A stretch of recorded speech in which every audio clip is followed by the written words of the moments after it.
Salam bahagia, kita bersama lagi dalam Ruang Bicara yang dibawakan kepada anda di Bernama TV dan sudah tentunya lah hari ini juga kita memilih satu lagi topik yang cukup relevan sebenarnya dengan perkembangan semasa. Dan topik yang kita pilih hari ini di Ruang Bicara ialah COVID-19, implikasi dan tindakan untuk sektor perladangan dan komoditi. Tetamu yang cukup istimewa sudah pun berada bersama saya di studio Ruang Bicara untuk bercakap tentang isu ini. Jadi kita ingin mengucapkan terima kasih dan juga selamat datang sebenarnya sekali lagi kepada Yang Berhormat Datuk Dr. Muhammad Khairuddin Aman Razali yang merupakan Menteri Perusahaan Perdagangan dan Komoditi. Jadi Datuk, apa khabar? Waalaikumsalam warahmatullahi wabarakatuh. Waalaikumsalam. Atas jemputan pada kali ini. Kali yang kedua sebenarnya. Betul. Selepas kerajaan baru. Dan saya masih ingat lagi bila Datuk sebut ini kali kedua. Kali pertama dulu pada 4 hari bulan Mac. Kita bercakap ketika itu tentang dimensi dan cabaran perikatan nasional. Jadi dengan apabila negara pula dilanda dengan wabak COVID-19 ini. Jadi ini betul-betul merupakan satu cabaran yang cukup hebat. Cabaran untuk mengurus negara ketika dalam keadaan musibah. Betul. Itu satu ujian besar, tetapi menjadi satu ruang untuk kita menonjolkan kemampuan untuk kita mengurus sebuah negara. Kalau dalam keadaan konflik dan juga musibah kita boleh uruskan, maka tentulah dalam keadaan biasa kita lebih mampu untuk uruskan negara, insya-Allah. Dan kepada anda yang sedang bersama kami ketika ini, seperti biasalah kami juga sebenarnya memberi ruang dan juga peluang kepada anda untuk bertanya apa saja berkaitan dengan topik yang kita bincangkan ini. Jadi jangan lupa dua talian telah pun kami sediakan kepada anda di 0320594624 dan juga 0320594625. Baiklah, mungkin tidak terlewatlah terlebih dahulu saya ambil kesempatan ini untuk sekali lagi mengucapkan setinggi-tinggi tahniah kepada Datuk Dr. Muhammad Khairuddin kerana dilantik sebagai Menteri Perusahaan Perdagangan dan Komoditi dalam Kabinet Malaysia. Tapi ramai juga mungkin yang ingin mengetahui sebenarnya fungsi dan juga peranan yang dimainkan oleh Kementerian Perusahaan Perdagangan dan Komoditi. Bismillahirrahmanirrahim. Alhamdulillah wassalatu wassalamu ala Rasulillah. Pertamanya saya ucapkan terima kasih atas ucapan tadi. Tetapi ia suatu ucapan yang menggambarkan hasrat yang besar. Kerana ia tanggungjawab yang besar untuk saya tanggung. Betul. Kerana kementerian yang saya diberi amanah untuk menjaganya ini, kementerian yang sangat besar fungsinya pada rakyat. Kalau kita mahu lihat dari sudut kepentingan Kementerian Perusahaan Perdagangan dan Komoditi, kita lihat pada sudut 4 perkara. Pertama sekali kita lihat dari sudut nilai ekspor yang datang daripada sektor perdagangan dan komoditi, iaitu sebanyak 125.6 bilion, iaitu 12.7% daripada keseluruhan nilai ekspor bagi tahun 2019. Itu satu. Yang kedua kita lihat dari sudut KDNK. Sektor perdagangan dan komoditi menyumbang sebanyak 85.8 bilion, iaitu lebih kurang 6% daripada keseluruhan KDNK kita yang berjumlah 1,420 bilion. Itu besar. Yang ketiga kita lihat pada mereka yang menjadi customer kami atau pelanggan kami, iaitu pekebun kecil, yang mana mereka ini berjumlah 977,206 orang. Hampir 1 juta pekebun kecil. Dalam keadaan rakyat Malaysia berjumlah 32 juta. Dan 1 juta ini tentulah melibatkan keluarga yang jumlah semuanya ialah hampir 5 juta. Berarti hampir 1/6 daripada rakyat Malaysia. Artinya besar. Dan saiz tanah ataupun saiz tanah yang digunakan untuk menanam ialah sebanyak 2.44 juta hektar. Itu sebanyak 34.9% tanaman agri-komoditi. Itu tiga. Yang keempat kita lihat dari sudut keluasan tanaman. Keseluruhannya di bawah kementerian saya kita melihat atau kita menyelia 7.01 juta hektar. Itu sebanyak 93.8% keseluruhan tanah pertanian negara kita. Artinya memang kerja besar menerusi Kementerian Perusahaan Perdagangan dan Komoditi ini memberi kesan pada negara, memberi kesan pada rakyat bawahan, pada rakyat B40 terutamanya, dan juga beri kesan kepada keseluruhan pendapatan negara, ekspor negara. Itulah besar tanggungjawab yang perlu saya galas, dan tentulah harapan yang besar oleh rakyat untuk saya buat yang terbaik. Maka yang saya perlukan ialah doa daripada rakyat Malaysia. Dan kalau kita lihat dari sudut struktur tugasan di peringkat kementerian, kita ada 8 komoditi utama yang perlu kita perhalusi. Iaitu bermula, yang pertama paling besar ialah sawit, yang kedua getah, yang ketiga kayu kayan, yang keempat koko, yang kelima lada, yang keenam tembakau, yang ketujuh kenaf, dan yang terakhir yang sedang kita fokus sekarang ialah biodiesel. Ini 8 yang utama. Ada lagi yang kecil, ini yang utamanya.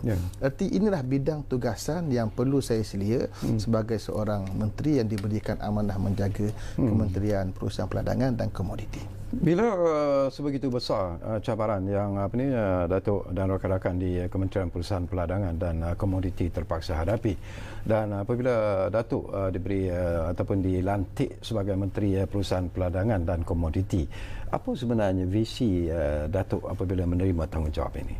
Ya, tentulah pertama kita letak kita mau jalan terbaik, yang paling baik yang kita boleh usahakan. Tetapi di peringkat kementerian kita sudah ada visi kita.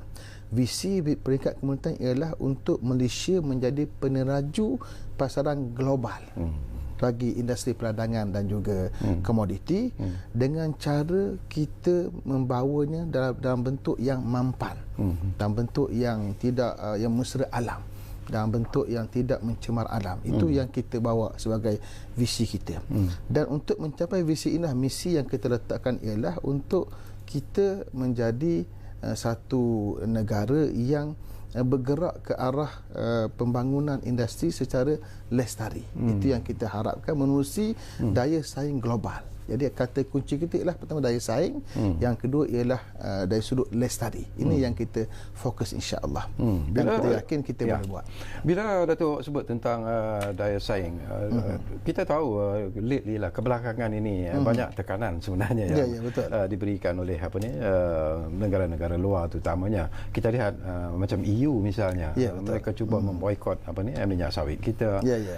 Apakah semua ini Datuk lihat sebagai satu cabaran saya yang perlu sebagai cabaran? Itu yang saya katakan misi kita tadi untuk daya saing global. Global tentunya bukan hanya Malaysia, melibatkan antarabangsa, dan tentulah antara yang antarabangsanya ialah negara seperti Europe, negara Eropah.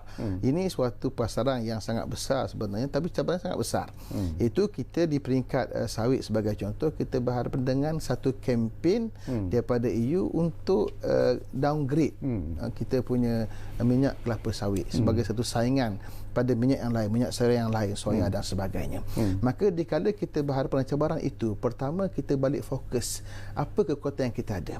Kekuatan yang kita ada ialah bahawa industri minyak kelapa sawit atau kelapa sawit ini bukan industri baru bagi negara kita Malaysia, yang berusia 100 tahun. Usia yang panjang, hampir 100 tahun. Itu usia kita. Dan kita mempunyai kekuatan dari sudut lembaga yang membina ataupun lembaga yang membuat kajian penyelidikan untuk membangunkan industri ini. Menerusi Lembaga Minyak Sawit Malaysia, MPOB, yang sentiasa ke hadapan untuk mengemukakan pelbagai penyelidikan yang baru sebagai suatu benda yang boleh kita kemukakan kepada peringkat antarabangsa. Termasuklah saya sebut dalam beberapa siri pertemuan saya dengan media, termasuk juga dalam interview saya menyatakan bahawa minyak sawit kita adalah anugerah Allah Subhanahu Wa Taala untuk umat dalam negara yang namanya Malaysia. Kalau ia satu anugerah Allah Subhanahu Wa Taala, tinggal lagi bagaimana kita mengemukakan kepada dunia bahawa ini adalah anugerah Allah, bahawa minyak sawit kita minyak yang sangat baik untuk kesihatan, yang sangat baik untuk dunia, yang akan kita usahakan secara mampan, yang mesra alam, dan ia memberi kebaikan kepada dunia. Itu yang kita kena bawa. Jadi bila kita berhadapan dengan cabaran kempen itu, maka bagi saya ia sebagai satu cabaran yang kita kena sahut, dan kita kena bersikap berunding dengan mereka. Kalau mereka kempen kita, kempen untuk downgrade kita, kita balas balik dengan kajian akademik kita. Mana perbincangan di peringkat akademik, peringkat universiti, peringkat seminar-seminar antarabangsa, itu sebagai cara kita berinteraksi secara akademik. Supaya kita tidak ambil konsep bertembung, konsep konfrontasi. Kita ambil konsep kita berbincang, diplomasi, mengemukakan pandangan kita, itu satu. Dan masa yang sama, kita juga tidak fokus pada mereka yang cuba untuk downgrade kita, tapi kita akan buka lagi ruang-ruang baru berbincang dengan orang lain, dengan negara lain, dengan kawasan lain pula. Seperti saya letakkan bahawa kita akan luaskan lagi pasaran sawit sebagai contohlah. Kita luaskan pasaran kita ke peringkat Timur Tengah, kita luaskan di peringkat Afrika. Ini kita akan perluaskan lagi. Bagi saya, cabaran EU itu cabaran, tetapi cabaran yang besar juga ialah untuk membesarkan, memperluaskan saiz pasaran kita. Baik, kita bercakap tentang cabaran. Tadi pun Datuk sentuh tentang cabaran di pasaran global. Tetapi sekarang ini timbul pula satu lagi cabaran yang ialah meresahkan kita sebenarnya, iaitu apabila negara kita dilanda oleh wabak COVID-19 ini. Jadi COVID-19 ini bukan hanya musibah untuk negara kita, musibah untuk dunia. Tetapi sebagai seorang yang beriman kepada Allah Subhanahu Wa Taala, kita melihat musibah di sebaliknya pasti ada kebaikan yang akan datang. Kita yakin selepas berakhir COVID-19 akan berlaku suatu keadaan baru, fenomena ekonomi yang baru, fenomena sosial yang baik yang baru, yang barangkali dia akan menjadikan kita lebih kuat, lebih gagah, lebih berdaya saing dan lebih maju ke hadapan dengan inovasi yang baru. Itu keyakinan saya. Tetapi tinggal lagi bagaimana kita berinteraksi dengan COVID-19 yang sedang melanda sekarang. Maka bagi pihak Kementerian Perusahaan Perdagangan dan Komoditi, bila mana datang satu arahan PKP, kawalan dari sudut pergerakan, maka yang pertama kita rundingkan ialah sejauh mana perusahaan perdagangan dan komoditi perlu diberi pengecualian dan kelonggaran untuk mereka beroperasi. Kenapa? Kerana ia menyumbang kepada essential service, kepada perkhidmatan yang perlu. Contohnya, kalau kita minyak sawit sebagai contoh, itu adalah keperluan makanan kita. Minyak sawit untuk digunakan dalam masakan dan sebagainya, itu keperluan manusia, satu. Yang kedua, getah sebagai contoh. Getah menyumbang kepada keperluan sarung tangan getah perubatan, yang mana ia diperlukan oleh doktor-doktor di bidang perubatan. Itu melibatkan nyawa manusia. Maka sawit melibatkan makan minum, kemudian getah melibatkan nyawa manusia yang sakit dan sebagainya. Maka kita berunding dengan kerajaan untuk mendapat kelonggaran. Kemudian kita ada juga kayu-kayan, yang mana mereka ada kontrak ekspor di peringkat antarabangsa, yang kalau tertangguh kerja kita untuk membekalkan apa yang telah ditetapkan oleh kontrak, maka tentulah akan berlaku keadaan kesan pada ekonomi dan juga kesan pada syarikat. Dan kita berunding kerajaan pula untuk memperluaskan kelonggaran itu kepada bidang kayu-kayan. Jadi apa yang kita buat di peringkat perdagangan, perusahaan perdagangan dan komoditi ialah mendapatkan pengecualian untuk beroperasi bagi sektor sawit, sektor getah dan juga sektor kayu-kayan, dan satu lagi di sektor koko. Apakah pengecualian itu dibenarkan atau daripada awal lagi bila kita berunding dan saya bawa paper dalam kabinet, maka kita dibenarkan untuk beroperasi, tapi dengan syarat-syaratnya. Sebab itu saya gunakan istilah kelonggaran. Kelonggaran ni maknanya dia ada syarat-syarat dia. Kalau dalam kaedah Islam, dia kata ad-darurat tuqaddar ad-darurat tuqaddar biqadariha. Maknanya darurat ni bila dia berlaku, dia ada qadar yang perlu kita lihat. Jadi bila kita beri kelonggaran, pertama sekali kita buat syarat. Mesti minimalkan dari sudut tenaga kerja. Sehingga 50%. Itu yang pertama. Sebab kalau kita buka 100%, berarti PKP yang kita rancang tidak akan berjalan dengan baik. Mesti ada kaedah dia. Kita ambil 50%, itu satu. Yang kedua pula, dari sudut SOP keselamatan dia, mesti kita jaga supaya tidak berlaku perebakan wabak COVID-19 ini dalam kawasan ladang dan juga kawasan penghilangan. Jadi kita syaratkan antaranya di awal pagi dia ambil suhu bagi memastikan bahawa pekerja-pekerja ini tidak demam dan sebagainya. Satu. Yang kedua, menggunakan kaedah penjarakan sosial 1 meter. Tapi di peringkat ladang tidak ada masalah kerana masing-masing bila mereka menoreh getah ke, mereka tuai sawit ke, dah ada jarak yang sangat jauh. Tapi di peringkat penghilangan itu penting, ada penjarakan sosial. Tapi sememangnya kilang-kilang ini memang telah mengamalkan SOP keselamatan yang ketat sebenarnya, maka tidak ada masalah daripada kita. Kemudian juga kita gunakan hand sanitizer untuk mencuci, membersihkan tangan. Ini semua SOP yang kita pastikan ia berjalan. Sebab itulah saya sendiri sebagai menteri bertanggungjawab, bila kita beri kelonggaran bersyarat tadi, saya sendiri turun padang untuk melihat dari sudut di lapangannya, adakah benar berlaku apa yang kita harapkan. Maka saya turun, contohnya saya turun di kawasan Felda Belara, di kawasan Parlimen saya sendiri, untuk mengesahkan bahawa sememangnya di peringkat ladang sawit mereka ini mengikut SOP yang kita arahkan. Kemudian saya juga pergi ke satu lagi kilang memproses sawit, iaitu di Sungai Tong, milik TDM. Juga saya dapatkan kepastian bahawa di peringkat proses sawit selepas dituai dibawa ke kilang untuk diproses juga ikut SOP. Sebagai contoh di TDM ini yang kita laksanakan di TDM di Sungai Tong, caranya ialah kita buat giliran bekerja. Kalau hari ini satu kelompok, besoknya kelompok lain pula. Contoh di TDM mereka ada 100 orang pekerja, 30% mereka adalah yang berada di luar daripada kawasan penghilangan. Yang ni tak dibenarkan bekerja, berehat kat rumah, tapi mereka diberikan gaji. Tinggal lagi 70 orang yang ada rumah di kawasan ladang, mereka dibuat 2 shift. Satu hari satu shift, satu hari lagi shift yang lain, maka mereka tidak akan bertembung. 35 orang pun dibuat penjarakan sosial. Diambil suhu bukan hanya melibatkan mereka, suhu melibatkan mereka dan ahli keluarga mereka setiap hari, dan tak dibenarkan orang luar masuk di kawasan ladang. Maknanya kalau itu yang mereka jaga, ladang mereka jaga tak bagi orang masuk, kilang mereka jaga tak bagi orang luar masuk, maka tidak akan adalah ruang untuk pesakit yang positif COVID-19 datang ke tempat ladang atau di tempat kilang. Itu kita berjaya pastikan ia berlaku. Saya tertarik hati bila Datuk memberikan contoh-contoh apa tindakan yang telah diambil oleh pihak Datuk sendirilah dalam usaha untuk memenuhi kehendak PKP.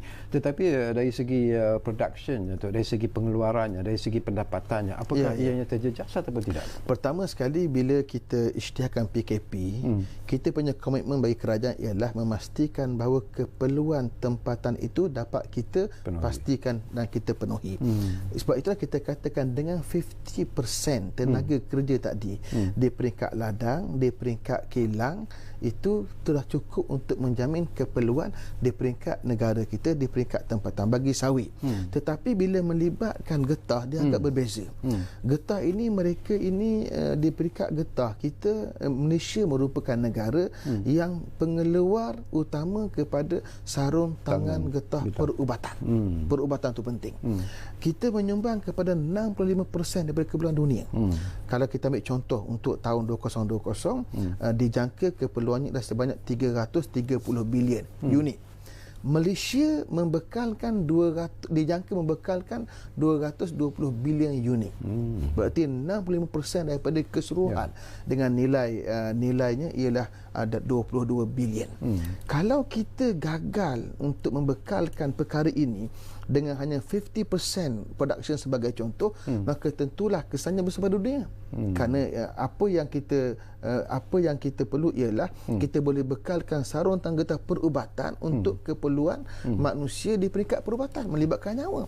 Maka sebab itulah kita berusaha dengan kerajaan, dan terkini kita telah berjaya mendapat kelulusan kerajaan untuk di peringkat getah mereka beroperasi 100%. Kalau begitulah situasi yang Datuk sebut, dari segi harga getah itu sendiri, price ialah banyak yang komplain kejatuhan harga getah di pasaran. Bagus soalan ini sebenarnya. Jadi apakah itu membantu sebenarnya? Pertama, saya mau beri satu pendidikan kepada rakyat untuk faham bahawa harga getah bukan di bawah bidang kuasa kita menentukannya. Dia adalah pasaran global yang akan menentukan berapa nilai pada setiap hari. Sebab itulah saya sendiri mengambil inisiatif. Setiap hari saya akan masukkan dalam Facebook saya apa harga terkini, harga purata untuk hari ini, sama ada melibatkan getah atau melibatkan sawit. Getah ini, pertama, bila kita menjadi pengeluar utama kepada sarung tangan getah perubatan dunia ini, ia tidak menyumbang besar kepada penentuan harga getah kerana keperluan untuk mengeluarkan serutan getah perubatan ini hanya mengambil sekitar 10% sahaja daripada pembekalan getah dunia. Berarti kita belum mampu untuk menguasai pasaran dunia pada harganya hanya dengan sarung tangan getah perubatan tadi. Belum cukup kuat. Tetapi kalau kita pergi lebih jauh lagi pada masa akan datang, kita kena tengok lagi apa di produk hiliran yang penting daripada hasil getah. Contohnya melibatkan tayar. Tayar ini industri yang besar. Kalau kita getah kita ini menyumbang besar kepada keperluan tayar dunia, maka tentulah hasilan getah kita boleh menyumbang. Tapi kita kena ingat, hari ini Malaysia berada pada kedudukan nombor 7 pada pengeluaran getah dunia. Kita nombor 7 sekarang. Kerana banyak faktor melibatkan peladangan sendiri yang semakin kecil orang yang mau terlibat dengannya, dan juga pelbagai faktor yang lain. Ini kita kena tengok. Sebab tu saya katakan bahawa di peringkat dunia ada harga yang global dan kita terikat dengan harga itu. Cuma di peringkat kerajaan, apa yang kerajaan buat ialah iaitu kita wujudkan satu sistem dipanggil IPG, insentif pengeluaran getah, bertujuan untuk menstabilkan pendapatan pekebun kecil. Macam mana? Kalau harga getah berada di bawah harga RM2.50, itu harga getah skrap, di bawah RM2.50, maka automatik akan diaktifkan IPG ini, insentif pengeluaran getah tadi. Diaktifkan pada harga RM2.50. Contoh sekarang harga hari ini RM1.55 satu kg. Maka automatik harga yang patut diaktifkan ialah RM2.50. Macam mana?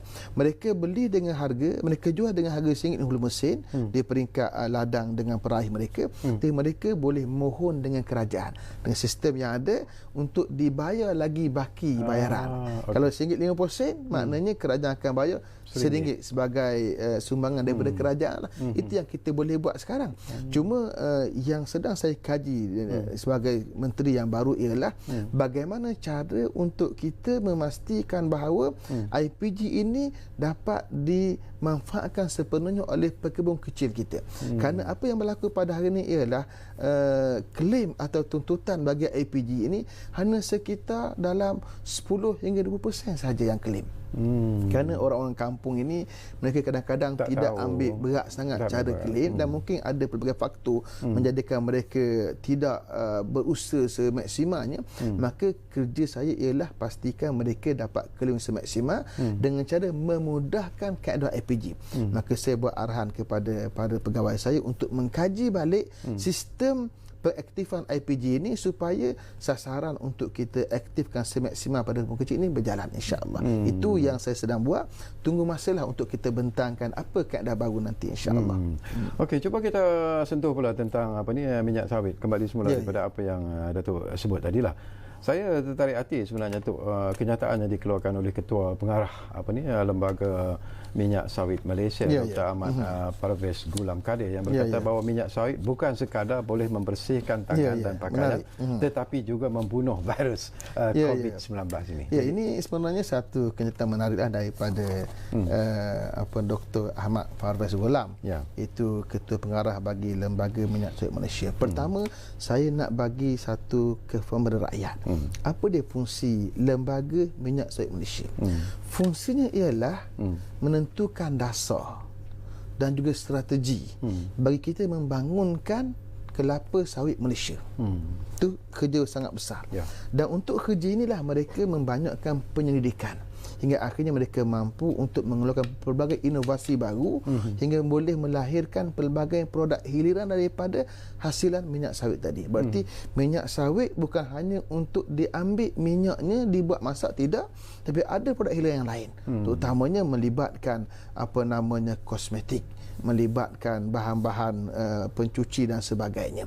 Maka itu yang dibuat di peringkat MPOB, di peringkat lembaga tadi.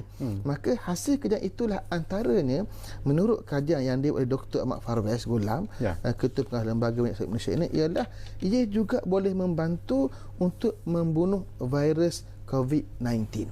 Bunuh macam mana? Kita hari ini kita basuh tangan menggunakan hand sanitizer.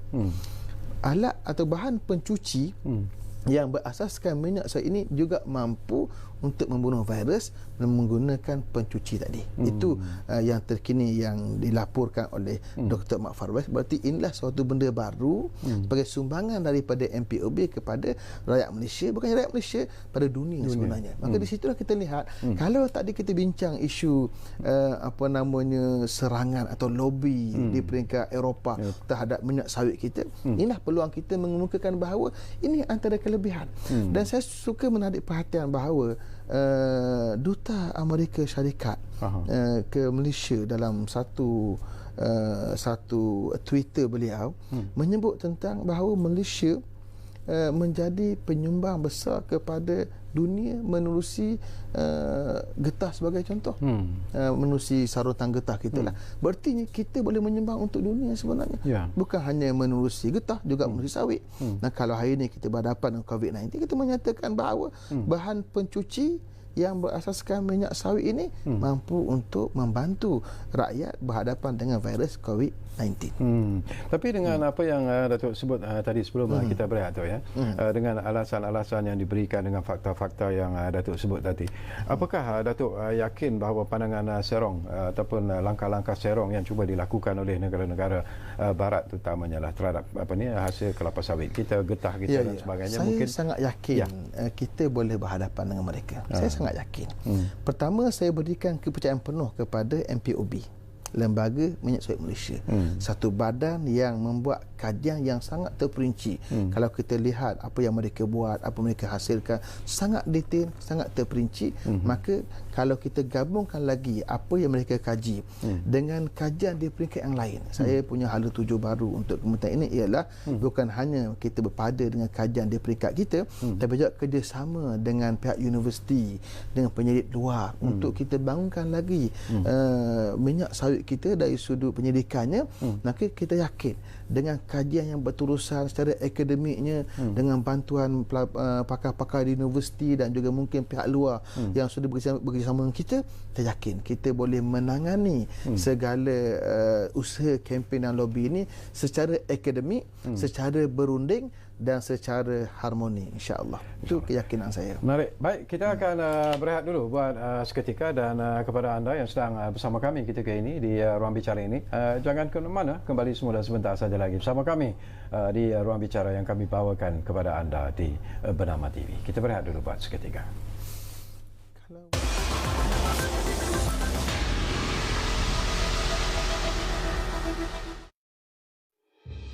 Bagaimana mengurangkan risiko jangkitan COVID-19? Pakai penutup muka atau topeng apabila berada di kawasan tumpuan orang ramai. Kerap membasuh tangan dengan cara yang betul, menggunakan air yang mengalir atau sanitizer selepas anda makan, batuk, bersin, menyentuh haiwan dan menggunakan tandas. Kuman mudah tersebar di permukaan seperti susur tangan eskalator, troli, tombol pintu, butang lift dan butang ATM. Elakkan berada di kawasan yang sesak dengan orang ramai seperti pasar malam, kompleks membeli belah, dan jauhkan diri daripada orang yang tidak sihat seperti batuk dan selsema. Elakkan melawat ke hospital jika tiada keperluan. Makan di tempat yang terjamin kebersihannya. Utamakan kebersihan diri di rumah mahupun di tempat kerja. Maklumat lanjut, layari portal rasmi Kementerian Kesihatan Malaysia.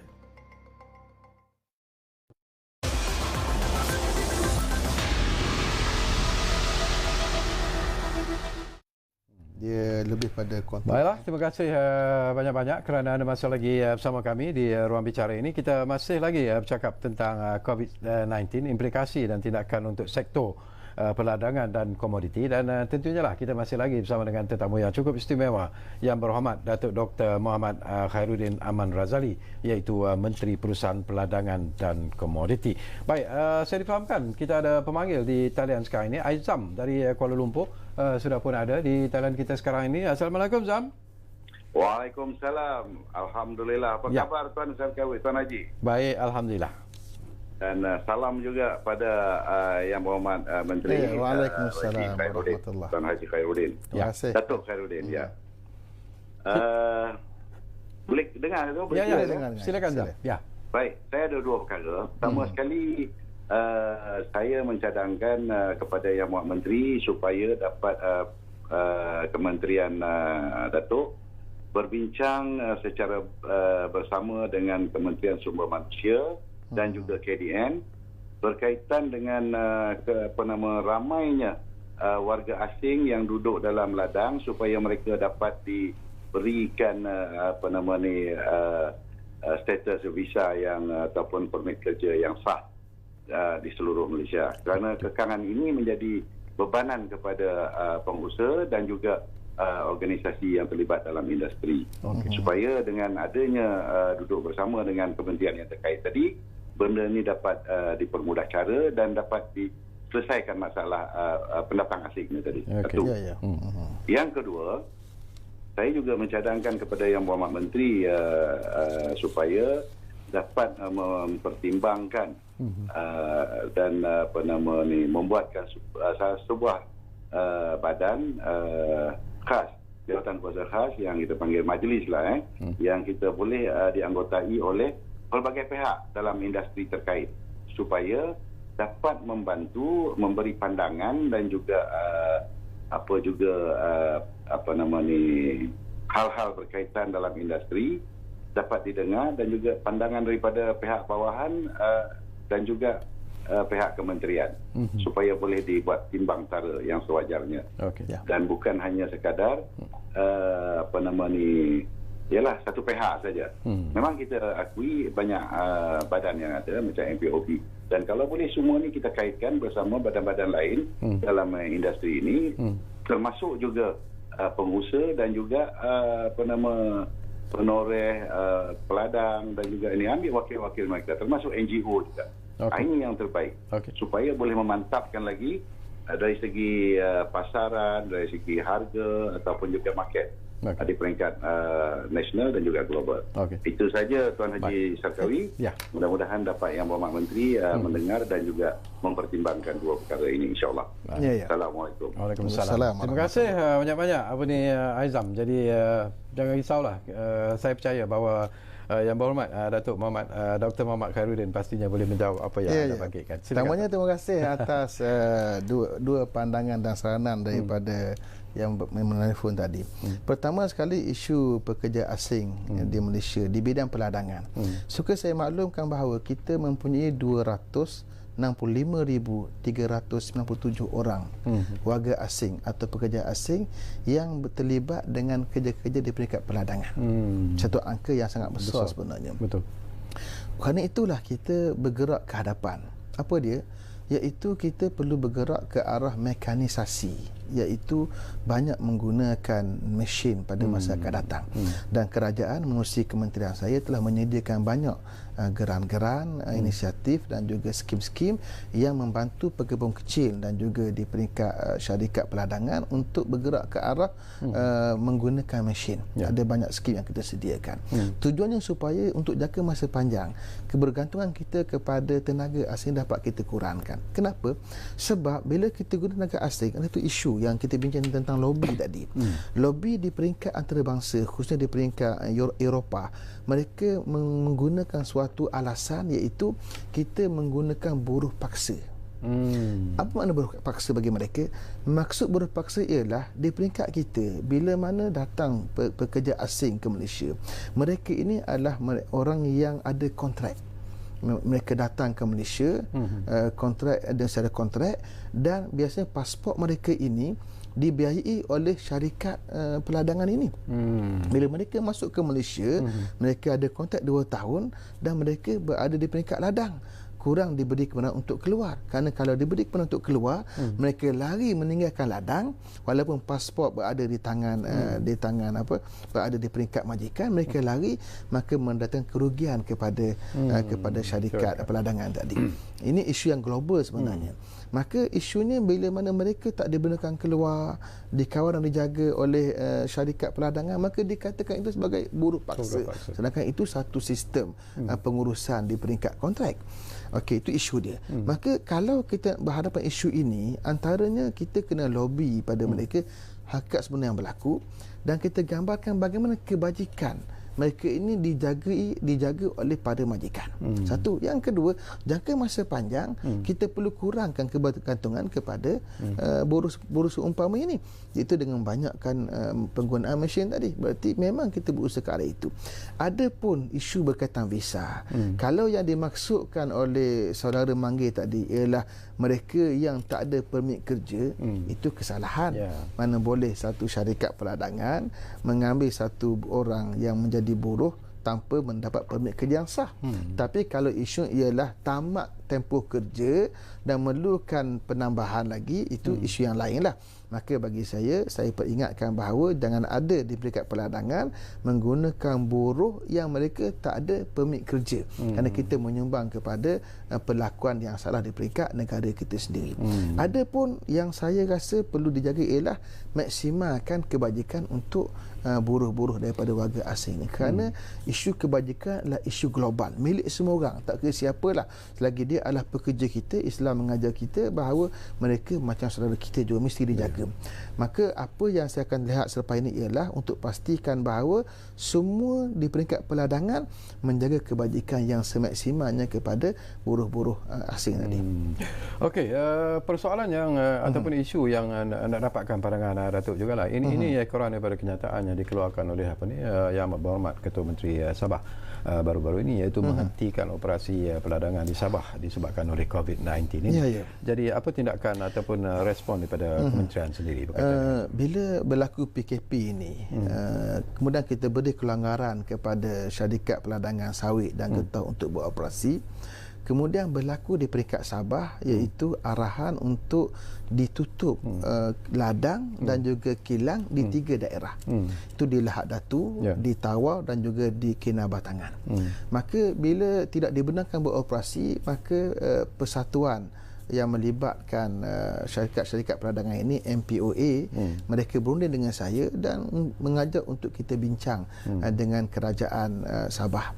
Maka saya sebagai menteri, saya hantar surat kepada Yang Amat Berhormat Ketua Menteri menceritakan harapan daripada sektor peladangan ini, dan juga kita bincang di peringkat kabinet isu ini untuk memastikan bahawa bukan semua syarikat atau bukan semua ladang diarahkan tutup, kerana puncanya ialah kerana ada 2 kes yang positif COVID yang datang dari kluster tabligh. Mereka pulang ke Sabah dan mereka bekerja di ladang. Mereka ini yang menjadi punca kepada COVID-19 boleh tersebar. Maka dengan sebab itu Yang Amat Berhormat Ketua Menteri mengarahkan untuk ladang ditutup. Cuma isu inilah ditutup semua ladang di kawasan sekitar tiga daerah. Kemudian terkini pula arahan penutupan itu melibatkan 3 lagi daerah, menyebabkan semua daerah yang tak dibenarkan untuk beroperasi sama ada ladang ataupun kilang ialah sebanyak 6 daerah. Kesannya ialah ia melibatkan jumlah yang besar daripada ladang, iaitu melibatkan hampir 75% daripada keseluruhan peladangan di peringkat negeri Sabah, dan beri kesan kepada 100,000 orang pekerja di bidang peladangan dan di bidang penghilangan minyak. Maka dengan sebab itulah saya masih lagi mewakili sektor peladangan, masih lagi berunding dengan Ketua Menteri untuk mereka berikan kelonggaran. Dan kita faham apa kekangan mereka. Tentulah kerana nak menghalang penyebaran wabak COVID-19 itu, kita faham apa hasrat mereka. Cuma di pihak kami kita menyatakan bahawa berdasarkan pengalaman kami di Semenanjung, tak ada satu kes pun positif COVID-19 daripada awal berlaku kes ini, daripada awal berlaku PKP. Kenapa? Kerana kita di peringkat ladang, di peringkat kilang mengamalkan satu SOP yang sangat ketat. Saya sebutkan di awal tadi. Jadi kita beri keyakinan kepada kerajaan Sabah bahawa sekiranya diberi kelonggaran untuk beroperasi, selain daripada ladang yang telah terbabit, satu ladang yang positif tadi, kita beri jaminan bahawa tidak akan berlaku perebakan COVID-19 kawasan mereka. Bahkan sebenarnya bila kita benarkan beroperasi, dia menguntungkan kerajaan Sabah. Macam mana? Kerana sebahagian daripada pekerja di peringkat ladang, termasuk di peringkat kilang, adalah warga asing. Mereka tinggal di dom mereka. Jika kita biarkan mereka di dom mereka dalam keadaan tidak ada kerja, maka macam-macam boleh berlaku. Kalau kita biarkan mereka bekerja ikut SOP kita, ada penjagaan sosial dan sebagainya, dia memberi suatu kerja pada mereka untuk bergerak dalam ruang lingkup ladang mereka sahaja, ruang lingkup kilang mereka sahaja. Dia tidak akan beri kesan pada rakyat di luar sana. Itulah harapan saya. Maka saya sendiri di peringkat kementerian sedang menulis surat kedua untuk membuat rayuan kepada Ketua Menteri Sabah, dan mungkin besok atau lusa saya akan hantar surat tersebut bagi mewakili sektor peladangan. Baik, cuba kita lihat kepada satu lagi isu ini pun menjadi perbincangan sebenarnya. Kita tahu Yang Amat Berhormat Perdana Menteri telah mengumumkan apa yang disebut sebagai pemberian pakej rangsangan ekonomi prihatin rakyat ataupun prihatin ekoran daripada wabak COVID-19 ini. Jadi tadi pun Datuk sebut tentang hampir 1 juta pekebun kecil, getah dan sawit yang terkesan akibat daripada COVID-19 ini. Jadi apakah faedah yang akan mereka peroleh? Baik, pertama sekali suka juga saya bagi faham kepada rakyat Malaysia tentang fungsi kementerian. Fungsi kita ialah membangunkan industri, dasar dan strategi pembangunan. Ada pun dari sudut kebajikan, mereka yang terlibat itu di bawah kementerian lain. Pekebun kecil mereka bernaung juga di bawah Disda antaranya kalau melibatkan getah dan sebagainya, dan mereka berada di bawah pengurusan kementerian lain ataupun jabatan lain lah di bawah Jabatan Perdana Menteri. Tetapi oleh kerana pekebun kecil ini menjadi sebagian customer kami, jumlahnya 977,206 orang, maka tentulah kita juga mengambil tanggungjawab untuk pastikan bahawa mereka mendapat yang terbaik sepanjang tempoh PKP ini. Iaitu antaranya sudah masuk dalam kategori B40. Kata-kata mereka ini B40. Berbeza dengan syarikat perdagangan yang besar, ini pekebun kecil, mereka B40. Maka B40 sudah masuk dalam senarai pemberian RM1,600. 1,600 yang dipanggil BSH. Juga ada yang dapat 1,000 kalau pendapatan 4,000 ke atas. Kalau yang bujang tu pendapatan 2,000 ke bawah RM800. Kalau yang bujang pendapatan 2,000 ke atas RM500. Berarti sudah masuk dalam kategori itu. Dalam mesyuarat kabinet, bila PM nak bentang, saya kata kepada PM, pekebun kecil masuk ke tidak? Dia kata masuk semua. Tak ada seorang yang tinggal. Itu tagline yang digunakan oleh PM. Tak ada seorang yang tertinggal. Dan tentunya lah mereka yang berinteraksi dengan kementerian, 977,000 orang tadi, yang tentulah rakyat atau keluarga mereka berjumlah hampir 5 juta orang juga mendapat nikmat. Tapi pada masa yang sama, sekiranya kelonggaran itu kekal sehinggalah berakhir COVID-19 atau berakhir 14 April nanti PKP kita, maka itu juga satu cara kita mengekalkan pendapatan mereka. Berarti kelapa sawit dapat dituai di peringkat ladang, getah dapat ditoreh di peringkat ladang, itulah pendapatan mereka. Kalau mereka tidak boleh menoreh, mereka tak boleh menuai, maka tentulah besar lagi lah saiz yang perlu kita tanggung melibatkan kerugian material makan minum mereka. Jadi bagi saya kelonggaran itu membantu kita, membantu negara untuk memastikan pekebun kecil tidak terlalu terkesan dengan COVID-19. Baik, saya nak mengajak Datuk pula melihat jauh ke hadapan Datuk ialah berlandaskan daripada apa yang Datuk sebut sendiri. Kita bercakap tentang tadi pun Datuk dah sebut sebentar lalu tentang memodernkan sektor pertanian dan sebagainya. Tambah pula kita sedang di dalam ambang industri revolusi 4.0. Jadi apakah sektor peladangan dan komoditi ini mungkin juga akan bergerak ke arah itu dalam usaha untuk memodernkan industri peladangan dan juga komoditi itu secara keseluruhan? Kalau kita lihat antara hala tuju kementerian ialah penggunaan sistem automasi dan mekanisasi yang bagi mengurangkan kebertanggungan pada pekerja tadi. Dan untuk itu kita lihat sebagai contoh di peringkat mesin pemotong buah tandang sawit berkuasa elektrik, atau kita boleh cantas, itu satu. Kemudian kita ada teknik semurang biologi. menggunakan drone untuk kita mengatasi isu ulat bungkus pokok kelapa sawit. Dua. Yang ketiga, kita juga ada penggunaan alat RRI meter kita panggil. Tujuannya untuk menentukan kandungan getah dan juga bahan bukan getah menggunakan aplikasi spektroskopi NIR. Berarti kita bergerak ke arah itu. Dan juga kita ada penggunaan teknologi Geographical Information System atau GIS dan juga remote sensing dalam aktiviti penanaman kenaf, getah dan juga sayur. Berarti kita memang bergerak ke arah satu revolusi lah istilahnya, menggunakan mesin untuk kita bergerak ke arah perkebun yang smart, perkebun yang bijak. Dan saya juga sedang berfikir bagaimana cara untuk kita melahirkan perkebun kecil yang akan datang, bukan hanya perkebun kecil seperti mana yang hari ini menjadi bidang kerja orang-orang tua berumur 50 tahun ke atas. Untuk makluman, sebenarnya daripada 977,206 ini, kebanyakan mereka adalah yang berumur 50 tahun ke atas. Kenapa? Kerana anak-anak muda mereka bergerak ke arah sektor pekerjaan yang lain. Kita perlu fikir bagaimana kita nak melahirkan graduan yang bekerja di bidang peladangan mencari yang bijak. Yang kita boleh berikan pada mereka semangat bermula daripada alam universiti lagi.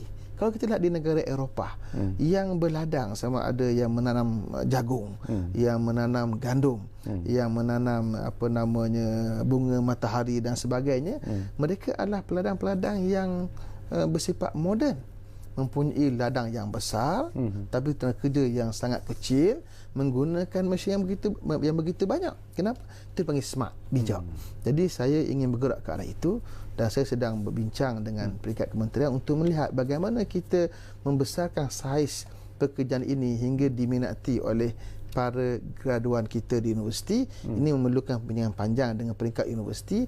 Saya akan bergerak ke arah itu untuk kita melahirkan mereka selepas keluar nanti bekerja dengan kita dengan cara yang bijak, dan kita tentulah dapat melahirkan produktiviti yang lagi baik jangka masa panjang. Itu bagi saya future lah, masa depan bagi industri ini, insya-Allah. Okey, masa depan juga untuk industri ini. Ada juga pandangan dan juga pendapat yang mengatakan bahawa sebelum ini dikatakan bahawa kementerian ini kurang sebenarnya dari segi promosi, terutamanya dalam menangkis serangan-serangan yang dibuat oleh negara-negara luar. Bagi saya apa yang sudah dibuat oleh pentadbiran dahulu sudah baik.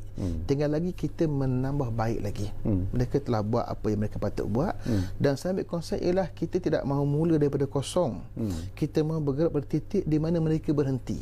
Di mana titik berhenti menteri yang lalu, di situlah datang saya untuk menyambungnya. Saya tidak mahu mulakan yang baru. Sebagai contoh, kempen Sayangi Sawitku yang dimulakan oleh menteri yang lalu, saya akan teruskan. Kerana kalau kita pergi tukar je nama, kita perlukan dana lagi, perlukan kempen yang baru lagi, bermula dari kosong. Tidak, itu bukan cara saya bekerja. Cara saya, kita minimalkan kos. Apa yang baik pada pertuan lalu kita teruskan, sambung pada titik di mana mereka berhenti, kita teruskan bekerja. Maka tentulah banyak benda yang kita boleh buat. Kalau semua nak mula baru belaka, datang menteri baru, datang benda baru pula, buang yang lama, ke mana kita akan pergi? Menteri mungkin 3 tahun, saya mungkin 3 tahun, mungkin 2 tahun, kita tahu usia kita. Kalau biasa 5 tahun kan. Jadi berarti kalau setiap datang menteri baru, nak tukar nama, kemudian nak tukar jenama, nak tukar logo, nak tukar kempen, nak tukar macam-macam benda, bagi saya tidak akan ke mana. Kita akan berada pada titik kosong balik. Jadi bagi saya, kita kena mulakan keadaan begitu. Lepas tu bagi saya minta bentang dulu apa yang dia buat, kita sambung, kita tambah baik, kita perbaiki, kita tangani kelemahan. Itu cara kita bekerja. Saya suka dalam program yang lalu pun saya ada tetamu yang datang untuk bercakap tentang program ataupun projek biodiesel itu. Setakat ni apa perkembangan yang boleh kita kongsi? Biodiesel ini satu inovasi barulah bagi negara kita. Dan saya jadikan dia sebagai salah satu daripada keutamaan lah. Saya sebut di nombor 8 tadi. Ini suatu benda yang boleh kita banggakan. Bagaimana kita kemukakan pada dunia menerusi gabung jaling antara minyak sawit kita dengan minyak daripada sumber lautan kita itu, akhirnya melahirkan satu minyak baru yang dipanggil biodiesel tadi. Kita sedang bergerak kepada B20 sekarang. kalau ikut perancangannya B20 ini bermula pada Februari yang lalu dan sekarang sedang bergerak. Cuma oleh kerana berlaku COVID-19 maka perancangannya agak terbantuk sedikit. Dan semalam pun salah seorang daripada yang terlibat industri ini iaitu wakil daripada Petronas, Datuk Syed Zainal datang bertemu dengan saya, bentangkan apa perancangan yang sedang dibuat dan apa yang kedepannya bila mana kita berhadapan dengan COVID-19. Akan berlakulah sedikit perubahan pada timeline pada masa persiapan kerja kita. Maka yang tu saya telah bincang panjang dan saya akan minta lagi perbincangan daripada syarikat yang lain, share dan sebagainya, untuk kita lihat bagaimana kita nak pastikan bahawa sasaran kita untuk B20 mula bergerak sekarang di Langkawi kita mulakan, dapat kita perluaskan hingga dapat kita buat di Sarawak dan akhir sekali kalau ikut perancangannya tahun 2025 di peringkat Semenanjung pula. Jadi usaha sedang berjalan, cuma COVID-19 menjadi sedikit cabaran untuk kita dan saya perlu tengok balik, adjust balik apa yang patut kita buat bagi biodiesel ini. Tapi dia tetap suatu inovasi baru yang kita kemukakan pada dunia. Tapi dia telah pun dilancarkan sebenarnya di Langkawi. Respon dapat responnya sangat baik. Kerana pertama biodiesel ini mesra alam. Betul. Mesra alam. Dan kita antara kempen di peringkat antarabangsa taraf kita ialah minyak kita tidak mesra alam. Kita menyatakan tidak. Kita bergerak ke arah mesra alam. Itu saya gunakan perkataan lestari tadi. Kita bersifat lestari, kita bersifat mampan. Maka benda ni biodiesel kita kena perkasakan lagi di satu peringkat menjadi alternatif kepada minyak yang kita guna pakai sekarang. Itu dia masa panjanglah. Kita harap dengan kajian-kajian terkini yang akan lahir lagi makin memperkukuhkan lagi ruang baru menusi biodiesel ini, insya-Allah. Baik, kita ada lebih kurang 3-4 minit saja lagi di penghujung sebenarnya lah.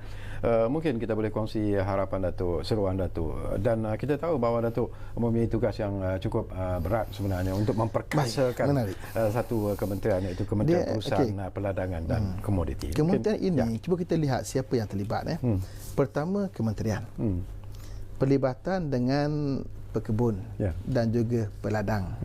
Kemudian perlibatan dengan syarikat yang mengilang dan memasarkan. Dan kilang dan pasar ini berhadapan dengan dunia pula.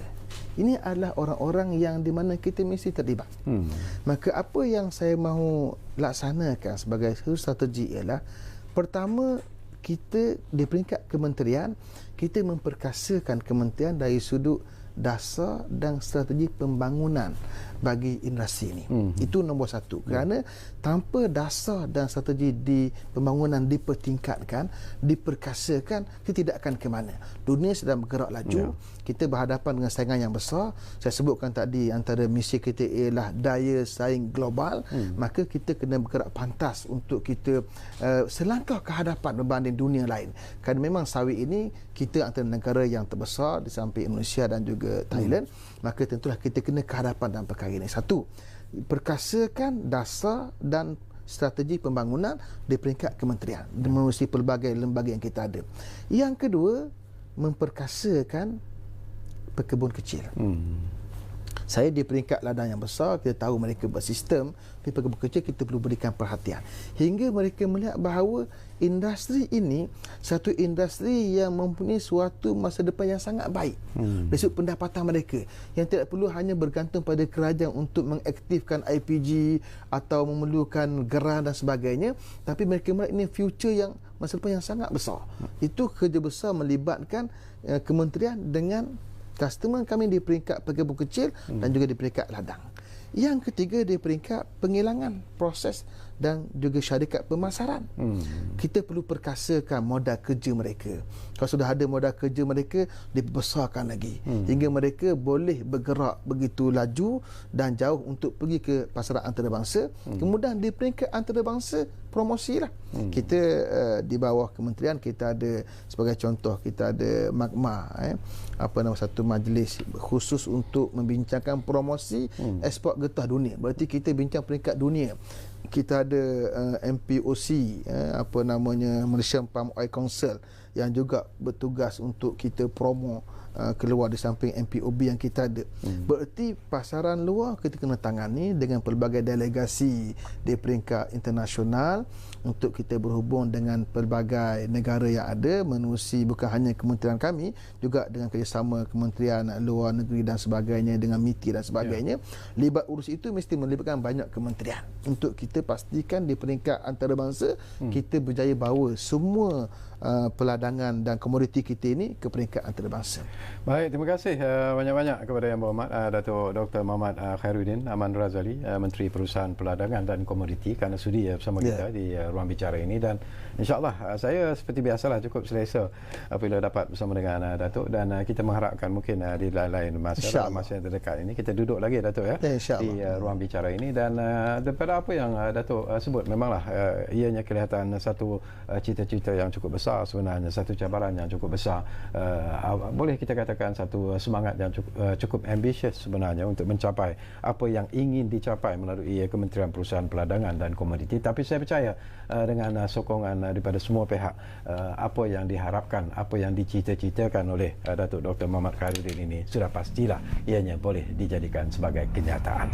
Jadi terima kasih kepada semua yang menonton kami di ruang bicara ini, dan insyaAllah seperti apa yang kami janjikan selalu, ruang bicara akan terus berbicara bersama anda dari masa ke semasa. Kita jumpa lagi. Assalamualaikum. Waalaikumsalam.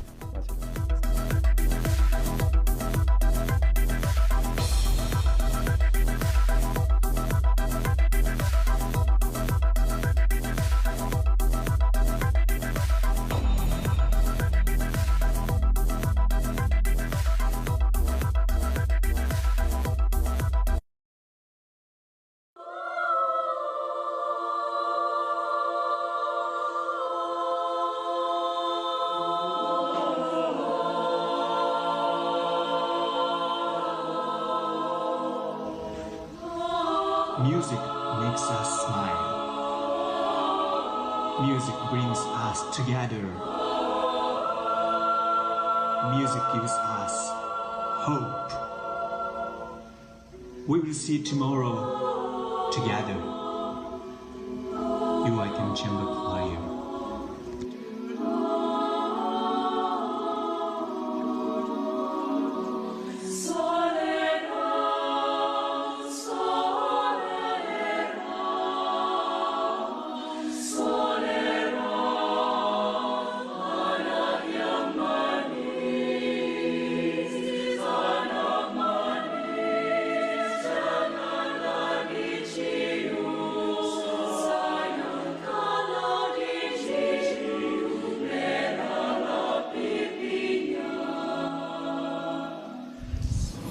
We are a nation at war with invisible forces. The situation we are now facing is unprecedented in history. So, my dear brothers and sisters, and the children of this beloved country, we are not perfect, but we are doing the best we can to pull through this crisis together as one nation. And God willing, we will come out stronger when this crisis ends and the dust settles, inshallah.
Obey the movement control order by staying at home and avoid going out unnecessarily.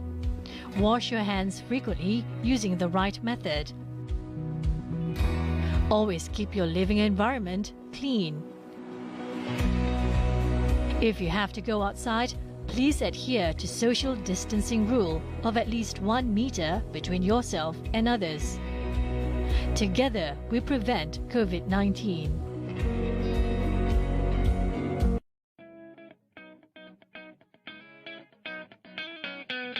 Bagi membantu perusahaan kecil dan sederhana, termasuk usahawan mikro, Kerajaan dan Bank Negara Malaysia akan menyediakan dana tambahan berjumlah 4.5 bilion ringgit yang merangkumi 5 inisiatif utama.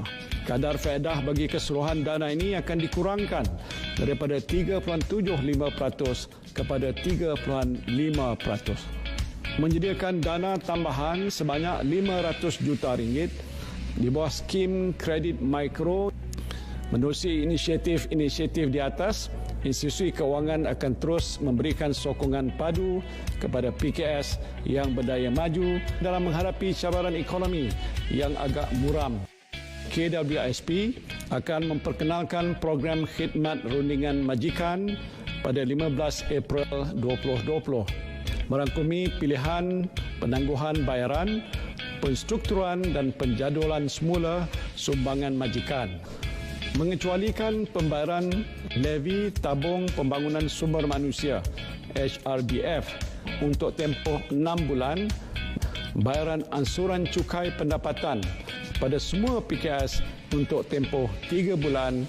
We are not perfect, but we are doing the best we can to pull through this crisis together as one nation. And God willing, we will come out stronger when this crisis ends and the dust settles, inshallah.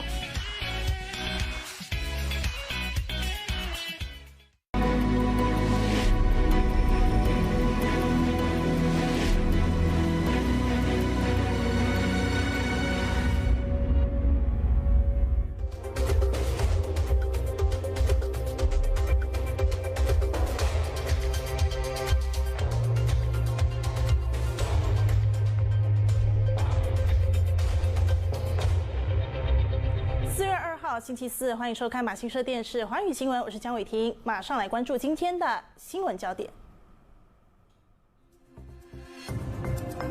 我国新冠肺炎确诊病例冲破3000关口，今天再有208人确诊，5人断魂。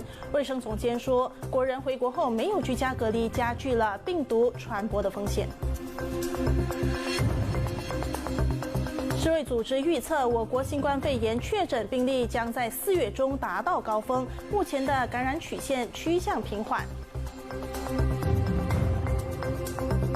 新增确诊病例维持3位数，新冠令会不会再延长？部成将在4月10号做决定。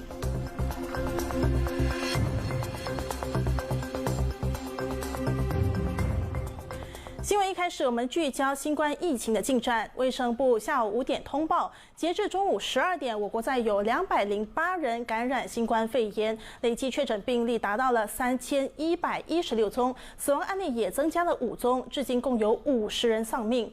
由于疫情严峻，全球多个国家先后锁国封城，不少国人陆续返回国土。但卫生部调查发现，有不少通过检疫的人士，并没有遵照指示居家隔离。这种情况无疑凸显出无症状感染者散播病毒的风险。